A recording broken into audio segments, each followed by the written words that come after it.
aridza ndichangoramba ndichana ndichibuda siya ndichadya ndinengenda dikitira vanosimbiza votibuya ngashingirira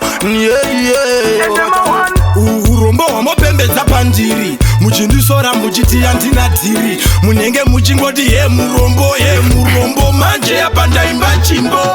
imi kutambura kuzikuda kwangu ini namo wandide inini ndinotoda rukare nyangwe zvodini pasi yandikare imi kutambura kuzikuda kwangu ini namo wandide inini ndinotoda rukare nyangwe pasi yandikare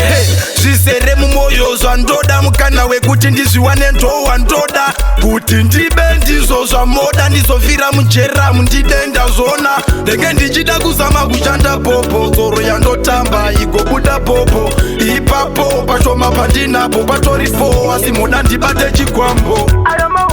kutambura kusikuda kwangu ini namo wandide inini ndinotoda rukare nyangwe zvodini pasi yandikare imi kutambura kuzikuda kwangu ini namo wandide inini ndinotoda rukare nyangwe zvodini pasi yandikare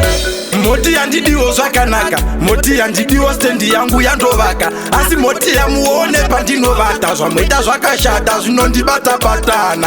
nhasi yaarambe yari nhasi nhasi yaarambe yari nhasi muchandiona semunjinditarisira pasi asi moti kutambura uku imhosva here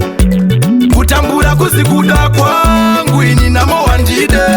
inini ndinotoda rukare nyangwe zvodini pasi yandikare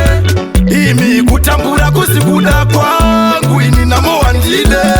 inini ndinotoda rukare nyangwe pasi yandikare zvisere mumwoyo zvandoda mukana wekuti ndizviwane ndowandoda kuti ndibe ndizvo zvamoda ndizofira mujera mundidenda zvona ndenge ndichida kuzama kushanda popo dzoro yandotamba igobuda popo ipapo pashoma pandinapo patoripo asi moda ndibate chikwambo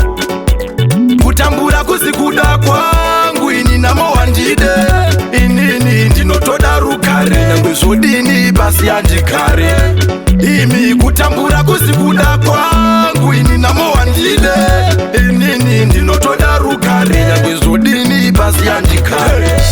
moti yandidiwo zvakanaka moti yandidiwo stendi yangu yandovaka asi moti yamuone pandinovata zvamboita zvakashata zvinondibata-bata